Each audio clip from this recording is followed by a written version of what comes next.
আমার নবী মসজিদে নববীর মধ্যে সাহাবায়ে কেরামদেরকে সামনে নিয়ে বলছেন, ও আমার সাহাবীরা, আমি গতকাল রাতে আমি আল্লাহর দরবারে লামাকান গিয়েছিলাম, মেরাজে গিয়েছিলাম। সাহাবায়ে কেরাম তো বিশ্বাস করে নিয়েছে, কিন্তু মক্কার কপালপুরা আবু জাহেল বলল, আরে মোহাম্মদ, তুমি কি পাগল হয়ে গিয়েছো? মক্কা থেকে বাইতুল মুকাদ্দাসের রাস্তা প্রায় 6 মাসের রাস্তা, তুমি এক রাত্রে কেমন করে গিয়েছো, আবার চলে আসছো? আমার তো বুঝে আসে না। আবু জাহেল এখানে একটা সুযোগ নিয়েছে, মানুষদেরকে বলা বলে শুরু করে দিয়েছে, আরে তোমরা যে কালিমা পড়েছো, আবু জাহেল বলছে তোমরা যে কালিমা পড়েছো, মোহাম্মদ তো পাগল হয়ে গিয়েছে, এক রাত্রে নাকি ফিলিস্তিন গিয়েছে, বাইতুল মুকাদ্দাসে গিয়েছে, মোহাম্মদ পাগল হয়ে গিয়েছে, মজনুন হয়ে গিয়েছে। সঙ্গে সঙ্গে আবু জাহেলের সাথে সিদ্দিকে আকবরের সাক্ষাৎ হয়ে গিয়েছে। বলছে, ও সিদ্দিকে আকবর, তুমি না নবীর কালিমা পড়েছো, তুমি না মোহাম্মদের হাতে বায়াত গ্রহণ করেছো, ও আবু বকর, তুমি কি জানো মোহাম্মদ পাগল হয়ে গিয়েছে? সিদ্দিক আকবর বলছে, আরে তুমি কি বলছো, আমার নবী পাগল হবে কেন? ওই সিদ্দিক আকবরের জবাবে আবু জাহেল বলছে, তুমি যে মোহাম্মদের কথা বলছো, সেই মোহাম্মদ গতকাল রাত্রে নাকি ফিলিস্তিন গিয়েছিল, নবীর মেরাজে গিয়েছিল, আরে তোমার নবী তা পাগল হয়ে গিয়েছে, তুমি কি সেটা বিশ্বাস করবে? আবু জাহেল বলে, আবু বকর, আমি জানি তুমি একজন জ্ঞানী মানুষ, তুমি যাচাই বাছাই করে দেখো, মোহাম্মদ মিথ্যা বলছে। সিদ্দিক আকবর সেদিন বলেছিল, আরে আবু জাহেল, আমি যেই জবানকে বিশ্বাস করে লা ইলাহা ইল্লাল্লাহ মুহাম্মাদুর রাসূলুল্লাহ বলেছি, যেই জবানকে বিশ্বাস করে 360 মূর্তিকে আমি ধাক্কা মেরে বিদায় করে দিয়েছি, যেই জবানকে বিশ্বাস করে আমি কুফরিকে ছেড়ে দিয়েছি, ওই জবান যেহেতু বলেছে মেরাজ সত্য, আমি সিদ্দিক আকবর বিশ্বাস করে নিলাম আমার নবী মেরাজে গিয়েছেন। বলো সুবহানাল্লাহ। আমি কোন জবানকে অবিশ্বাস করব? এই জন্যই তো বলা হয় সিদ্দিক আকবর, এই জন্যই বলা হয় আশিক আকবর, এই জন্য বলে কাফের। মক্কার জমিনে আবু দুইজন ছিল, একজন আবু জাহেল, একজন আবু বকর। আরে সুন্নিরা আবু জাহেল পন্থী না, আমরা সুন্নিরা আবু বকর পন্থী। কথা বল ঠিক কিনা? আমরা বিনা যাচাই বিনা দলিলে বিশ্বাস করি আমার নবী হাজির ও নাজির। আমরা বিশ্বাস করি বিনা দলিলে আমার নবী সবচেয়ে আলা ওয়ালা হামারা নবী। আমরা বিশ্বাস করি সবচেয়ে আলা ওয়ালা হামারা নবী। আমরা বিশ্বাস করি जिसका कोई सानी नहीं वो नबी हमारा है, मुस्तफा की अजमत का हद है किनारा है। আমরা বিশ্বাস করি লাম ইয়াতি নাজি রুকাফি নাজারে মিসলে তুনাশুদ ফায়দা জানা। আমরা বিশ্বাস করি আমার নবীর মতো কেউ নাই, আমার নবী শ্রেষ্ঠ, আমার নবী সেরা। কথা বলেন ঠিক কি? কোনো দলিলের প্রয়োজন নাই, কোনো যাচাই বাছাইয়ের প্রয়োজন নাই। সিদ্দিক আকবর সেদিন যাচাই করেন নাই, কারণ যাচাই করা আবু জাহেলের সুন্নত, আর বিনা যাচাইয়ে নবীকে বিশ্বাস করা সিদ্দিক আকবরের সুন্নত। আমরা যাচাই করি না নবীকে ভালোবাসার ক্ষেত্রে, আমরা বলি না ভালোবাসা এতটুকু এতটুকু, আমরা যাচাই করি না। আমরা প্রাণ দিল উজাড় করে নবীকে বলি ইয়া রাসূলুল্লাহ। আমরা নির্দ্বিধায় বলি ইয়া রাসূলুল্লাহ। আমি নবীকে জিজ্ঞেস করলাম, ইয়া রাসূলুল্লাহ, আপনাকে ইয়া রাসূলুল্লাহ বলি, মানুষ তো আমাদেরকে ভণ্ড বলে, আপনার নবীকে ইয়া নবী সালামু আলাইকা বলে, মানুষ আমাদেরকে বিদআতি বলে, আমাদেরকে মাজার পূজারী বলে। ইয়া রাসূলুল্লাহ, মাঝে মাঝে দেখলাম নারাই রিসালাত ইয়া রাসূলুল্লাহ বলে, ফালতু স্লোগান বলল, ইয়া রাসূলুল্লাহ কি করব? আমার নবী বলেন, উম্মত চিন্তা করিস না, ফয়সালা তো কবরে হবে, ফয়সালা তো হাসরে হবে। আমি আর আল্লাহ বলছেন, ইন্নামাল হায়াতুদ দুনিয়া লাইবুন ওয়ালা, দুনিয়ার জমিনকে খেলার মাঠ বানাইলাম, যা মন চাই করো। আরে কবরে তোমার শায়েখ আসবে না, কবরে তোমার প্রধানমন্ত্রী আসবে না, কবরে আমার কামলি ওয়ালা নবী আসবে। বলেন সুবহানাল্লাহ। কবরে তোমার শায়েখ আসবে না, কবরে তোমার প্রধানমন্ত্রী আসবে না, কবরে আমার কামলি ওয়ালা নবী তোমাকে রিসিভ করার জন্য চলে আসবে। আর সেই নবীর বিরোধিতা তুমি করো। যেই সন্তানের জন্য এত মায়া, এত গাড়ি বাড়ি করছেন, ওই সন্তান কবরে যাবে? সন্তান কবরে যাবে? যাবে না। কবরে আমার কামলি ওয়ালা নবী আসবে। নবীর বিরুদ্ধে, নবীর পক্ষে কথা বলার কারণে তুমি আমাকে আঘাত করো, নবীর পক্ষে কথা বলার কারণে তুমি আমাকে ভণ্ড বলো, নবীকে গালি, নবীর পক্ষে কথা বলার কারণে তুমি আমাকে মাজার পূজারী বললো। আমি বলবো, হে বান্দা, তুমি আমাকে গালি দাও, তুমি আমাকে আঘাত করো, তুমি আমার গর্দান থেকে মাথা আলাদা করে দাও, খোদার কসম গর্দান আলাদা করতে পারবে, কিন্তু ভিতর থেকে ইশকে মুস্তাফা বের করতে পারবে না। কথা বলুন ঠিক কিনা? তোমার তলোয়ার সেই জায়গার মধ্যে পৌঁছাবে না, সেই জায়গা তোমার তলোয়ার পৌঁছাবে না। হযরত ওমর রাদিয়াল্লাহু তাআলা আনহু, আবু জাহেল ঘোষণা করে দিল, আব্দুল্লাহর বেটা মুহাম্মাদের গর্দান যে আনতে পারবে তাকে 100 উট আমি উপহার দিব। কে আছো মুহাম্মাদের গর্দান আনবে? কেউ সাহস পায় না মুহাম্মদের গর্দান কি আনবে। উমর দাঁড়ায় গেছে, বলে আবু জাহেল চিন্তা করিস না, আমি মুহাম্মদের গর্দান আনবো। উমর রাদিয়াল্লাহু তাআলা আনহু তখনও ইসলাম কিন্তু গ্রহণ করেন নাই। হযরত উমর হাতের মধ্যে তলোয়ার নিয়ে বের হয়ে গিয়েছেন, আব্দুল্লাহর বেটা মুহাম্মদের গর্দান আলাদা করবেন। সঙ্গে মাঝখানে একজন সাহাবীর সাথে সাক্ষাৎ, বলছে উমর তুমি এত রাগ করে তুমি কোথায় যাচ্ছ? ওই উমর বলে আমি আব্দুল্লাহর বেটা মুহাম্মদের গর্দান আলাদা করব। কেন? মুহাম্মদ তোমার কি ক্ষতি করেছে? বলে মুহাম্মদ আমার বাবার জমি নেয় নাই, আমার গাড়ি নেয় নাই, আমার বাড়ি নেয় নাই। মুহাম্মদ আমাদের ধর্মের বিরুদ্ধে কথা বলেছে, 360 মূর্তির বিরুদ্ধে কথা বলেছে, আমি মুহাম্মদের গর্দান আলাদা করে ফেলবো।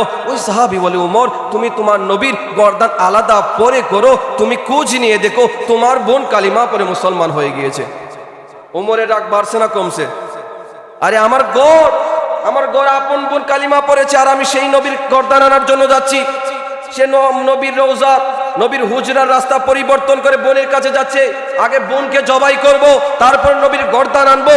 হযরত উমর কি করলেন? নবীর গর্দান আলাদা করার জন্য না গিয়ে নিজের বোনের গর্দান আলাদা করবেন। নবীর তার বোনের ঘরের দিকে যাচ্ছেন, গিয়ে দেখলেন হযরত উমর দরজার সামনে দাঁড়িয়ে আছেন। ওনার বোন ঘরের ভিতর থেকে গুন গুন গুন সরে কোরআন তেলাওয়াত করছে। উমর বলে আরে জীবনে কত গান শুনলাম, কত কাসিদা শুনলাম, আরে জীবনে কত কিছু শুনলাম, কিন্তু এটা কেমন সুর যেই সুরে আমার ভিতরটা কম্পন শুরু হয়ে গেছে, আমার ভিতরে সাইক্লোন শুরু হয়ে গেছে, এটা কেমন সুর? সিদ্দিকের সঙ্গে সঙ্গে হযরত ওমরের ভিতরটা চেঞ্জ হয়ে গিয়েছে। দরজার ভিতর ধাক্কা দিয়ে ঢুকলেন, গিয়ে বললেন বোন তুমি কি তেলাওয়াত করেছিলে, কি পড়েছিলে? এত মধুর সুর আমার কাছে মনে হচ্ছিল যেন ফেরেশতা মাত্র ওহী নাজিল করছে। ওই বোন বলে উমর তুমি এটা বুঝবে না, তুমি তো ইহুদি, তুমি তো বেদুর্মী, তুমি কালিমা না পড়লে কোরআনের স্বাদ পাবে না। উমর বলে তাই নাকি? ও বোন তুমি কালিমা কেন পড়েছো? তুমি কি জানো না আমাদের বাপ দাদার ধর্ম 360 মূর্তির পূজা করা, তুমি কেন কালিমা গ্রহণ করেছো? ওই বোন বলে আমার কাছে মনে হয়েছে মুহাম্মদের ধর্ম সত্য, এই জন্য আমি কালিমা পড়েছি। বলেন সুবহানাল্লাহ। হযরত উমর রাদিয়াল্লাহু তাআলা আনহু এবার বলছেন তুমি কালিমা পড়েছো, তুমি তাড়াতাড়ি যদি জানে বাঁচতে চাও মুহাম্মদের কালিমা মুহাম্মদের কাছে পৌঁছায় দাও, ফিরাইয়া দাও। যদি তুমি ফিরাইয়া না দাও তোমার গর্দান আলাদা করে দিব। হযরত ওমর কি করলেন? তলোয়ারের উল্টো দিক দিয়ে বোনের গায়ের মধ্যে আঘাত দিলেন, কাঁদতেছেন। আর সেদিন ওই বোন বলছিল ওমর তুমি আমাকে আঘাত করবে, টুকরা টুকরা করবে, গর্দান আলাদা করে দিবে, কলিজা কান কান করে ফেলবে, কিন্তু মুহাম্মদের কালিমা এমন জায়গার মধ্যে জায়গা দিয়েছি, খোদার কসম তোমার তলোয়ার সেই জায়গার মধ্যে পৌঁছাবে না। বলেন সুবহানাল্লাহ। ওই জায়গার মধ্যে তোমার তলোয়ার পৌঁছাবে না।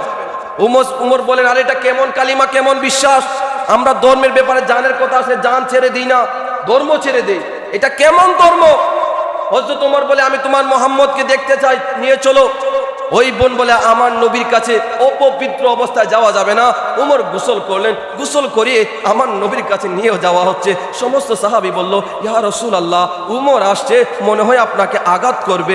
আমার নবী বলছেন না রে উমর আমাকে আঘাত করার জন্য না, উমর আমি নবীর কদমের মধ্যে কুরবান হওয়ার জন্য আসছে। বলেন সুবহানাল্লাহ। আমাকে আঘাত করার জন্য না, নিজেকে বিলিয়ে দেওয়ার জন্য উমর আসছে। উমর গিয়ে তাকায় আছে, আর এটা কেমন মানুষ, জীবনে তো এত সুন্দর মানুষ দেখে নাই, এটা কি দুনিয়া নাকি ফেরেশতা, আসমান থেকে আসছে নাকি জমিনের মধ্যে উদিত হয়েছে? আরে 15 তারিখের পূর্ণিমার চাঁদ দেখেছি, কিন্তু এত সুন্দর তো দেখি নাই। উমর তাকায় আছে, চোখের দৃষ্টি পলক এদিক সেদিক হয় না আমার নবীর কাছে। উমর গিয়ে বলল ইয়া রাসূলুল্লাহ আপনাকে জবাই করার জন্য আসছিলাম, খোদার কসম আমি তলোয়ার হাতের মধ্যে নিয়ে বললাম এ মক্কার কাফিরবাসীরা আমি মুহাম্মদের কালিমা গ্রহণ করেছি, কে আছো আমার নবীর বিরুদ্ধে আঙ্গুল তুলবে, খোদার কসম আমি উমর তোমার গর্দান আলাদা করে দেব। কিছুক্ষণ আগে যেই উমর নবীর গর্দান আলাদা করতে চেয়েছিল সেই উমর বলছে কে আছো আমার নবীর বিরুদ্ধে কথা বলবে। এই জন্য নবীর উমরের আদর্শ আমাদের দরকার আছে না নাই? আমরা নবীর জন্য স্বজন প্রীতি করি, নবীর জন্য স্বজন প্রীতি করি না, না নবীর জন্য স্বজন প্রীতি করা যাবে না। আমার নবী বলছেন লা ইউমিনু আহাদাকুম হাত্তা আকুনা আহাব্বা ইলাইহি মিন ওয়ালিদিহি ওয়া ওয়ালাদিহি ওয়ান নাসি আজমাইন। তোমার মা থাকতে পারে, বাবা থাকতে পারে, সন্তান থাকতে পারে, বাড়ি গাড়ি থাকতে পারে, এমন কি ওয়ান নাসি আজমাইন তুমি ততক্ষণ পর্যন্ত ঈমানদার হতে পারবে না যতক্ষণ পর্যন্ত নিজের চাইতে আমি কামলি ওয়ালা নবীকে ভালো বানাবার। বলেন সুবহানাল্লাহ। নবীকে নিজের জানের চাইতেও ভালোবাসে। মেরাজে যায় খোদার হাবিব নিলেন আল্লাহ তাআলা, মারহাবা মারহাবা বলো মারহাবা মারহাবা মারহাবা মার। মেরাজে যায় খোদার হাবিব নিলেন আল্লাহ তাআলা, ইয়া রাসূলুল্লাহ।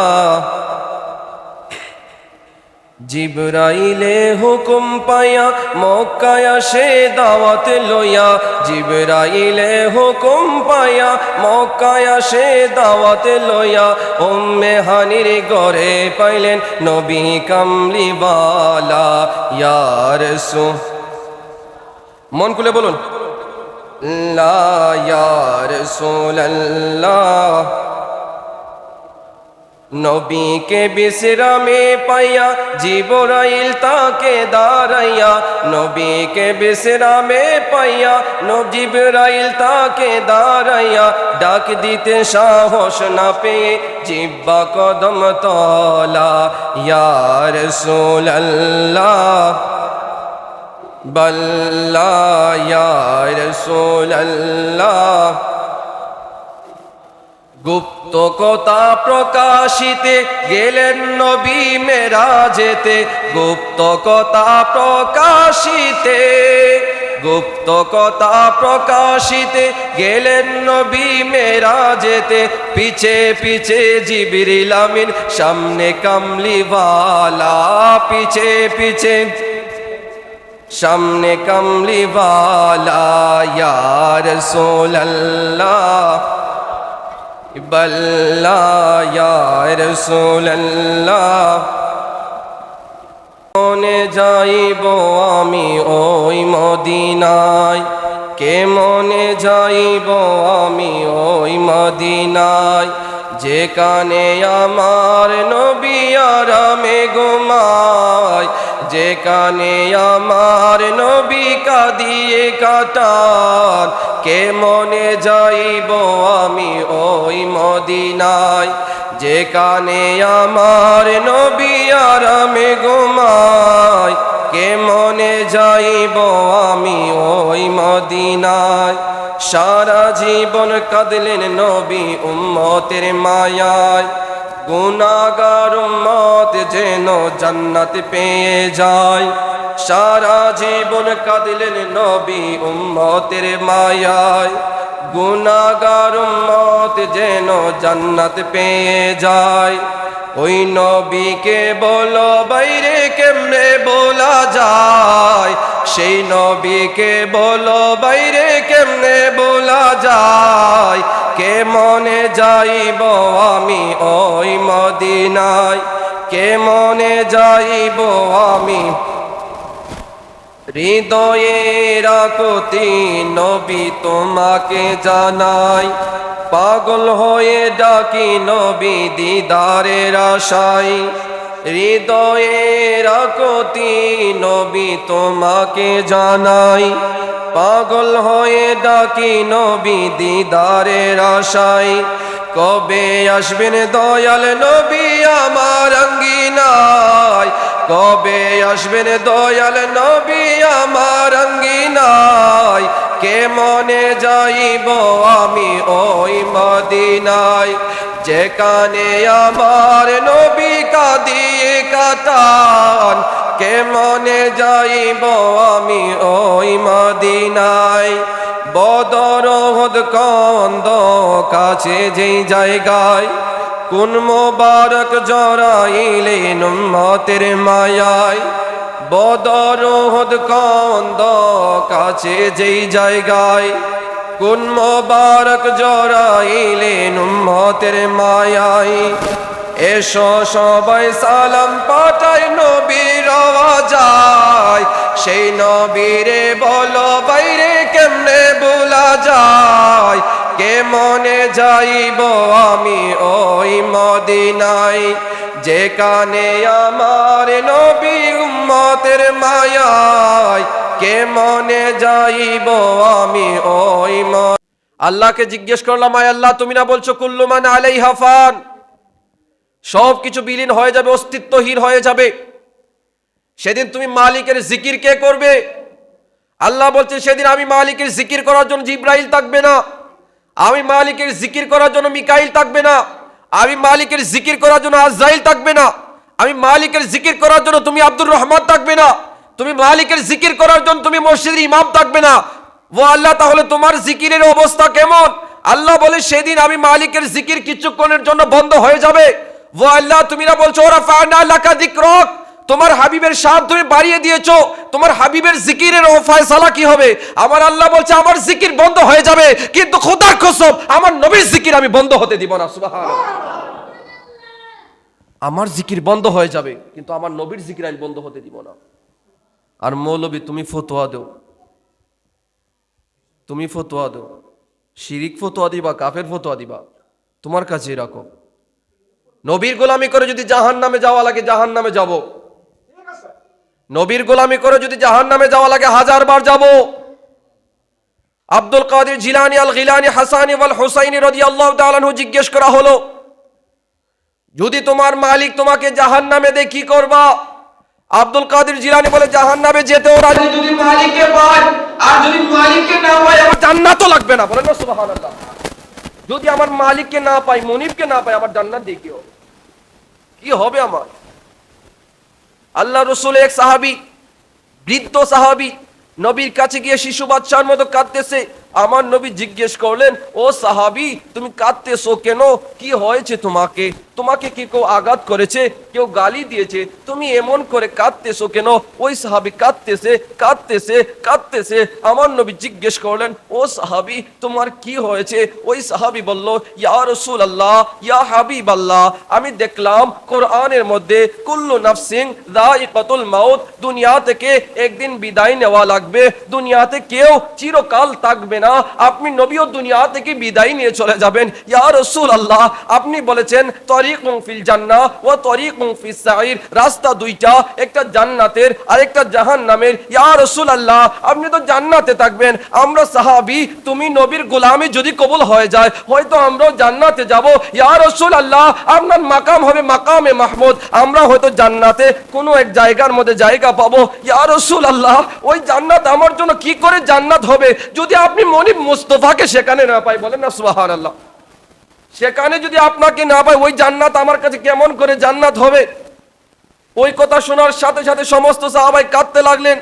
আমার নবীর চেহারা মলিন হয়ে গিয়েছে, সঙ্গে সঙ্গে রূহুল আমিন জিবরাইল আমিন আয়েশা হাজির হয়ে গিয়েছে।